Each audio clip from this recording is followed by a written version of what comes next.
All right, just like I was saying, that in every field of study, they have their own concepts. For the purpose of this course, the concept we are going to look at is the concept of international politics, which I've already dealt with. Power, sovereignty, diplomacy, unilateralism, bilateralism, and multilateralism. And I'm going to add to that, we're going to look at concept of, bipolarity, unipolarity, and multipolarity. We're going to also look at the concept of balance of power, concept of arm race. These are very important concepts that we need to talk about. And so, ladies and gentlemen, the first concept is international politics that we have already discussed. The second concept is power. Power is a very important concept as far as international relation is concerned. Why do you think that the United States of America is doing what they are doing? They have the powers. Why do you think that some of these countries under the umbrella of NATO, that's the North Atlantic Treaty Organization, from time to time they invade some countries, violating international laws, and nothing happens to them? Can other countries try that and nothing will happen to them? The difference is power. This thing called power is very powerful. Okay? Power is a critical component of international. Power is a critical component of. Sorry, just a moment. Okay? Power is a critical component of international politics. In fact, your position in international politics is determined by your power. How powerful you are determines how comfortable you will be as far as the international system is concerned. It was Clausewitz that once asserted that if you want peace, you must prepare for war. Preparing for war means you need to equip yourself. You need to gather the necessary power that you need to have. But do not forget, in trying to conceptualize power, you need to also recall the ritual, that there is no concept in international relations, in political science, that has a single, universally acceptable definition. And of course, like we said earlier on, that the difference is because scholars, view these things differently. And so what is power? Power simply means the ability of A to make B to do what B does not want to do. Power is the ability to ensure that people do what you want them to do, not what they want to do. And so in international politics, we have seen a lot of countries exercising power. Power requires the use of force, the use of coercion. And so you can tell that this country is powerful, and you can tell that the other country is not powerful. If I ask you a simple question, which is the most powerful country on earth? Some will begin to mention the United States of America, some will say Russia, some will say China, and so on and so on. But why are you able to tell or differentiate a country that is powerful from a country that is not powerful? It's because you have seen what we call in international politics elements of national power. And this is very key. The elements of national power are those indices or indicators that when you see them, you can tell that this country is powerful. When you don't see them, you can tell that this country is not powerful. Those are what we call elements of national power. How do you tell that a man is handsome or ugly? You must have seen the elements of handsomeness or ugliness. How do you tell that a woman is beautiful? You must have seen the elements of beauty. In international politics, you can also differentiate between a powerful country and a weak country, because you will see obviously the elements of national power. What are these elements? One of the elements of national power is the military capacity of a country. A country that has strong military, a country that has a vibrant military, by implication, is a powerful country. But don't get it wrong. A vibrant and powerful military is not determined by the number of the military. Remember, because it's contemporary international politics. In contemporary times, you cannot tell a powerful country by using the number of the military. Though number is important, but defense and security has gone technological and scientific. There are countries that have few personnel but have scientific ability, technological ability that they deploy as far as security and defense is concerned. Imagine a country that has 1 million soldiers and a country that has 10,000 soldiers but yet has intercontinental ballistic missiles. Can you compare them in terms of power? And so military might and capacity, or military might and capability, is one element of national power. Another element of national power is the population of the country. There are countries that have large population and they have been able to utilize and convert this large population for national development, for national defense. Such countries are powerful. Do you know the population of the Chinese military? If China does not have the kind of population that they have, they won't have that size of the military. Not like a country like Nigeria with over 200 million people, and yet we are still having issues, as far as our defense and security is concerned. And a part of our 2 million people, over 40% of them are unemployed, are illiterate, they are almost, So, vibrant population, educated population, enlightened population are converted for national development, converted for national defense, converted into security use. Another element of national power is the size of a country. The larger a country is territorially, such by implication is supposed to translate into power. Why is Nigeria called the giant of Africa? Is because of our size, our geographical size and our population size. But Adejoh said that in relation to geography and size is the fact that some countries, have geographical features that give them advantages in times of conflict, in times of war, because they're able to use their geographical feature to promote their defense. Some countries that are mountainous or surrounded by hills or mountains can convert this to positive defense and security need. These are very important elements of national power. The degree of technological advancement of a country is an element of national power. The quality of leadership of a country is an element of national power. Why do you think that these advanced capitalist economies are advancing in power day by day? And these underdeveloped countries of the periphery are retrogressing day by day. It is the quality of leadership, the quality of manpower translating into their national defense and security, translating into their power. Another element of national power is economic buoyancy. The more economically buoyant a country is, the more powerful the country becomes by implication. Do you know that military hardware and software are highly capital intensive? If you don't have money, you cannot purchase them. Just recently, Nigeria purchased about 12 Super Tucanos. That cost a lot of money. There are countries in Africa that the cost of buying 12 Super Tucano is more than their 2 years annual budget. What do you think Russia is doing? Russia is what Russia is today because of the economy of Russia. Military hardwares are very expensive. You need money. Why do you think in Nigeria the defense, the Ministry of Defense gets highest, the highest part of our national budget? Because defense is expensive. North Korea has, this capacity because they have the economic capacity. US has this defense capacity because they have the economic capacity. In international politics, there's a course we call defense economics.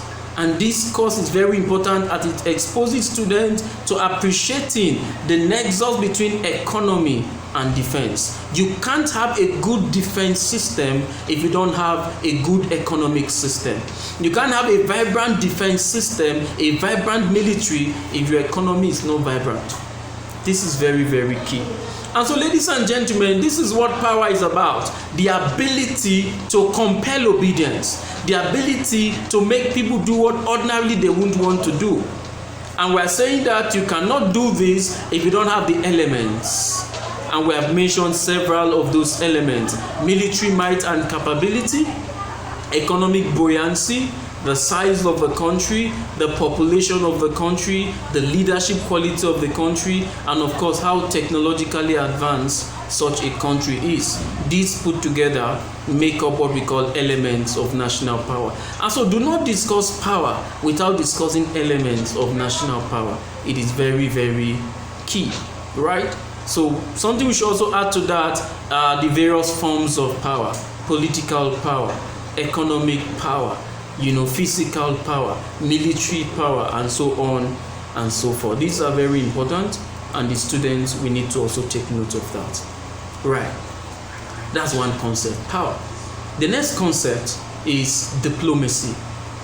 What is diplomacy? And of what relevance is diplomacy? You can't study international relations without being an expert in diplomacy, because diplomacy is key. Foreign policy is key. Right? And so simply remember, still as usual, that there are several definitions of diplomacy. Today we have even seen private enterprises using diplomacy as a strategy to promote their organizational objectives. We have even seen individuals using diplomacy as a strategy to promote their interests. And so diplomacy is a strategy. Diplomacy is the application of tact, the application of shrewdness to achieve national interest. For a country to achieve, to promote, to protect, and to project their national interest, they need to employ diplomacy as an instrument or as a strategy. And somebody will say diplomacy is when you say to somebody, go to hell, and the person anticipates the journey to hell. That sounds funny, but it makes a lot of sense. Go to hell, and the person anticipates the journey to hell, because of the way and manner you have packaged that statement. I often tell my students sometimes that the reason why a boy will go and toast a girl and the girl says no, and another boy goes to toast the same girl and the girl says yes, lies in the diplomatic skills, of that person. I am sure you who is listening to me today, whether you are a boy or you are a girl or a man or a woman, you must have had people coming to toast you, or you'd have gone to toast people. And sometimes they say no to you, sometimes they say yes to you. The reason they would have said yes is because you're able to package your strategy, package your national interest, if you like. So diplomacy is key. And so diplomacy is not the business of everybody, it's the business of experts. But unfortunately for countries like Nigeria and most African countries, diplomacy and diplomatic positions have been left for people who have no knowledge or little or zero knowledge of diplomacy. Diplomatic positions, ambassadorial positions have become for political compensation. You don't see people in Agbada and in Babariga becoming diplomats even when they don't know anything about diplomacy. Why would the country make progress? There is no how you can make progress as a country in your foreign policy, in your relations with other nations, if you don't put diplomats in the right place. And these diplomats must be people who have requisite knowledge, who have the background, the foundation, the experience, as far as state relations is concerned. Diplomacy, application of tact, of wisdom, of shrewdness, of intelligence in the business of interstate relations. That's what diplomacy is all about. And so when somebody is appointed an ambassador of country A to country B, it's because that country has interests that they want to achieve. And so you who is appointed as a diplomat, it means that you have been appointed to go and project and promote the interests of your country in another country. This is a very important concept as far as international relations is concerned. Of course, diplomats have several functions. They protect the interests of their country, they promote the interests of their country, they protect their citizens abroad, and all of that.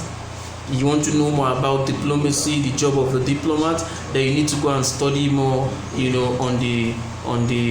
of what's this convention? Can't remember that convention now. Very important. Vienna Convention, very important. It stipulates a lot about the rights and the privileges of a diplomat. These are very key, issues that we need to study, right? So another concept, is sovereignty. What is sovereignty? More often than not, students tend to mix up sovereignty and independence. They are two different things. A country may be independent but not sovereign, right? They are two different things. Sometimes in some literature you see independence and sovereignty. They are two different things. Independence means that the country is free from colonial rule, or the country has been able to emancipate itself from foreign control or from foreign domination. That's independence.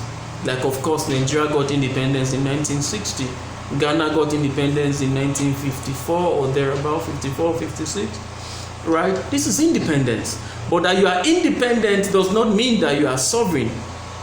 Sovereignty simply means the supreme power of a state, the absolute power of a state to guarantee her territorial integrity. Today we have seen countries that are independent and sovereign in quotes, yet they are being invaded by other countries. It means that in the real sense of sovereignty, such a country is not sovereign. Sovereignty is different from independence. And to be sovereign, it means that you need to have capacity. To be sovereign, it means that you need to have power, because it is the power that you have that you can use to guarantee the protection of your territorial integrity from both internal and external aggressors. And so sovereignty and power go hand in hand. Are we together? Okay, so that's sovereignty for you. The supreme and absolute power of a state to guarantee, the protection of our territorial integrity from both internal and external aggressors. Another important concept we need to talk about is foreign policy. Very important concept as far as international relations is concerned. But you need to recall that policies take place in phases. There are what we call policy circles, or policy processes. You don't just make policy from nowhere. You initiate policy, right? Policy initiation, policy formulation, policy implementation, policy evaluation. These are processes that policies need to pass. But of course, when we say foreign policy, it means that we also have what is domestic policy. And so we have domestic policy. Policy means to run the affairs of the state within the state. Then of course we have foreign policy, the policy of a state in her relations to other states. If you like, you can say foreign policies are principles that regulate the behavior of a state in her relationship with other states. It was not Edge who defined foreign policy as the interplay between the inside and the outside. You cannot relate with other countries if you don't have policy, if you don't have principles, right? As a teacher, I have my principles, and my students understand my principles. Sometimes some scholars would say, show me who you are, or show me what your principle is, and I will tell you who you are. The behavior of states within the international system is determined by their foreign policy. US is behaving the way they are behaving because that's what their foreign policy expects of them. They are living their foreign policy. Russia is behaving the way she's behaving because Russia is living her foreign policy. It is the foreign policy that determines your behavior. It is the foreign policy that determines your actions and your inactions as far as your relationship with other countries is concerned. This is foreign policy. Set of principles and objectives that guides, that regulates the behavior of a state in her relationship with other states. That's foreign policy. Right? Remember in the early days of our independence, where the Cold War was ongoing, and Nigerian government said that part of their foreign policy was to be non-aligned.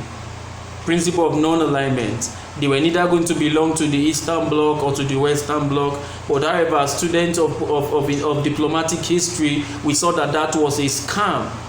Though Nigeria claimed to be non-aligned, yet Nigeria was aligned to the Western Bloc. That shouldn't be the case. You must live your foreign policy. Your actions must be a reflection of your foreign policy as a state.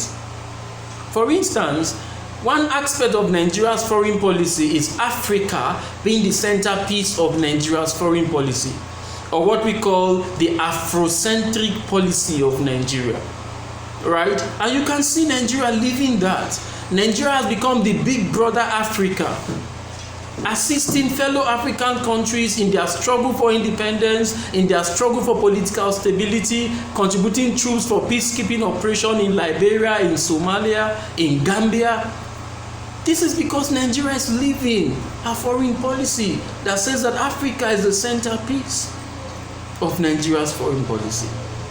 And so every country you see in the world, if you want to understand them, your first attempt is to understand their foreign policy. Once you understand what their foreign policy principle is all about, once you understand what their objective, their foreign policy objective is all about, then you will understand them better. Some persons will say that the United States of America has turned herself to a world police. Go and check the foreign policy of United States of America. You understand why they are doing that. And so that's what foreign policy is all about.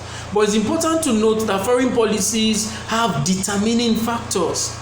The foreign policy of a country is determined by some factors. And these factors are either endogenous or exogenous factors. Some persons would say there are centrifugal and centripetal forces, shaping a country's foreign policy. Let's spare those so many grammar. Foreign policy of a country is shaped by some factors. Some of those factors are internal, that means within the country, and some of those factors are external, outside the country. Some of those factors, those countries don't have control over them, yet those factors are determining, they are shaping the foreign policy of a country. Let's take a look at some of those internal factors that shapes the foreign policy of a country. One is the political history of the country. The political history of a country, to a large extent, shapes the foreign policy, shapes the relationship between that country and other country. Let me give you one instance, Nigeria. The relationship between Nigeria and Britain is like the relationship between a mother, the child, and the umbilical cord.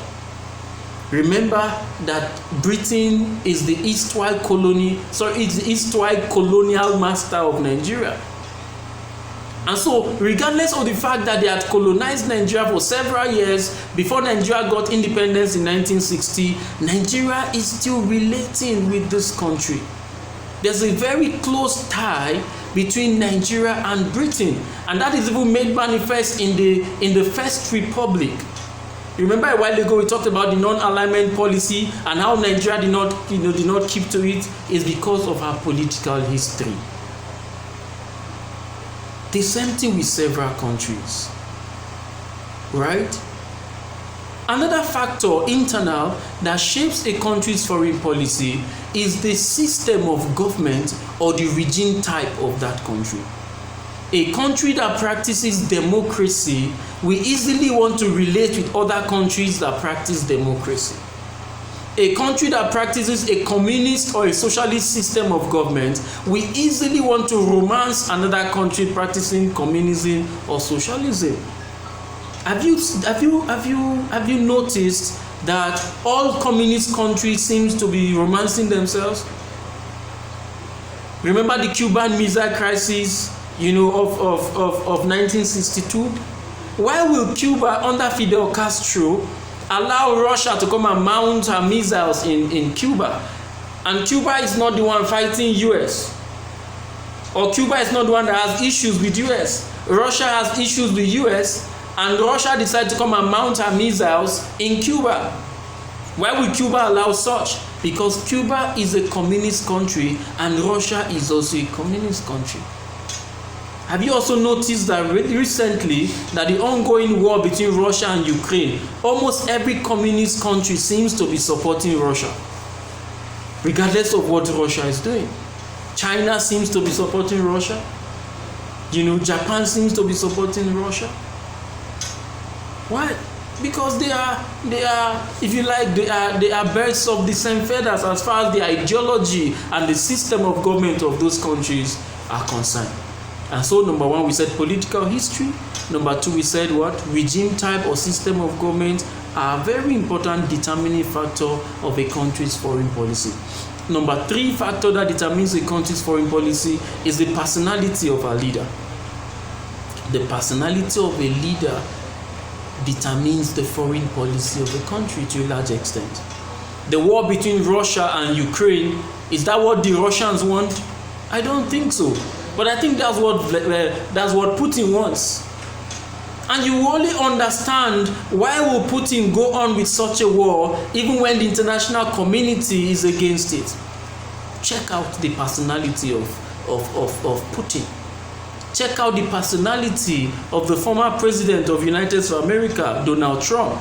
I'm sure if Donald Trump were to be the president of America as we speak, there probably would have been a third world war, because I don't think he would have approached this the way Joe Biden is approaching this whole Russia invasion of Ukraine. And so the personality of the leader to a large extent determines the foreign policy of a country. In fact, as student of international politics, it's important that you know that the foreign policy of a country is a reflection of the leader of that country. In fact, the leader decides whatever he wants. And so sometimes it's very difficult to differentiate between foreign policy and what the individual leader wants to achieve. The leader is promoting his own interests and hiding in the name of the foreign policy of that country. Another factor that shapes a country's foreign policy is the internal contradiction of that country.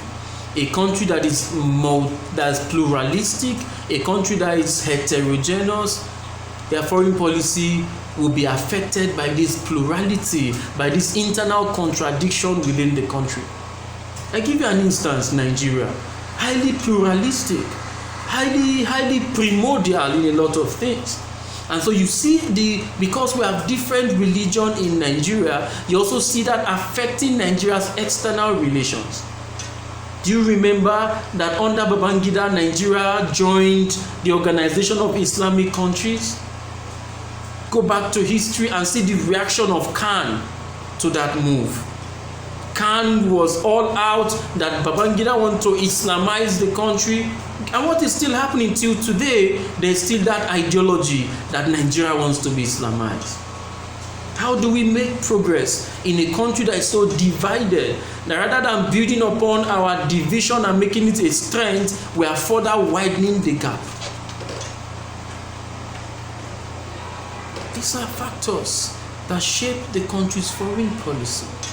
At some point, some Muslims even felt that there was no point, spending national resources, Nigerian Christians going for pilgrimage in Jerusalem and all of that. In fact, Nigeria had no business relating even with Israel. These are a lot of things, a lot of internal contradictions affecting the foreign policy of a country. Another internal factor that can affect the foreign policy of a country is the size of the country. Another factor that can affect the foreign policy of a country is the population of the country. Another factor that can affect, a country is the economy of the country. A very strong factor. Why is Nigeria dashing money all over Africa? Because we have the money. Why is Nigeria big brother Africa? Because we have the money. Unfortunately, today, in the midst of the big brother Africa, Nigerians are still languishing in poverty. Nigeria is rated among one of the 10th countries in the world with the highest rate of inflation. Poverty everywhere. And so some scholars have argued that there's a need to begin to interrogate this our philanthropic posture, that you can't be dashing out money to other countries when your citizens cannot afford 3 square meals. So these are some of those, internal factors that can shape the foreign policy of a country. Then, of course, like I said, there are external factors. One of those external factors is membership of an international organization. If you belong to an international organization as a country, there are decisions that that organization will take that you may not like, but you abide by it. Why did Nigeria cede Bakassi to Cameroon? Is that what we wanted? That's not what we wanted. But because Nigeria is a member of the United Nations, and of course it was the International Court of Justice verdict that favored Cameroon, and Nigeria had to abide by that against all odds, making some of our citizens stateless, making some of our citizens internally displaced persons, even in their own country. These are some of the issues. Once you're a member of an international organization, then you are going to lose some part of your sovereignty as a state. It will shape your foreign policy, to a large extent. And just to add to that, in the early 1970s, around 75, between 75 and 79, there was an issue between Egypt and Israel over the Suez Canal. Israel wanted to take some part of Egypt, wanted to annex some part of Egypt, and of course Egypt is an African country, and Egypt is a member of the OAU, now AU, and so AU then passed a resolution that every country in Africa should sever relationship with Israel because of the way Israel was treating Egypt. And so whether you had a good relationship with Israel was not important. The most important thing is that there's a member of your organization, and Israel is having issues with Egypt. On that basis, every African country should cease their relationship with Israel. And Nigeria had to. This is another way where membership of an international organization can affect the foreign policy of a country. Then, of course, we're in a globalizing world. The world has become a global village. A lot is happening within the international system, and consciously or unconsciously, countries are adjusting their foreign policies to fit in, to contemporary international system. Those are external factors shaping the foreign policy of a country. Then there are some powerful countries that also have influence. Powerful countries that have influence and can influence the decision of another country. Those are also external factors. I give you an example, even though this cannot be substantiated, but it was alleged that at some point where Palestine wanted to gain independence from Israel, Nigeria voted against that in the United Nations because America wanted Nigeria to vote against that. And so these are some of the issues. Powerful countries influencing the foreign policy of other nations. Okay, so these are some of the factors that shape a country's foreign policy. We cannot exhaust all of this in just one class, but at least we have laid the foundation of the basic concept. When we come in the next class, we are going to look at bipolarity, multipolarity, multilateralism, unilateralism, and all of that. These are some very important concepts that we need to talk about. And so I hope this video will be of immense help to you as far as our journey towards understanding contemporary issues in global politics and international relations as a whole is concerned. I will see you in the next class. So stay out of trouble and have a blessed day or a blessed evening, depending on where you are watching this video in the world. Thank you. I remain Dr. Adejoh Sunday. Bye-bye.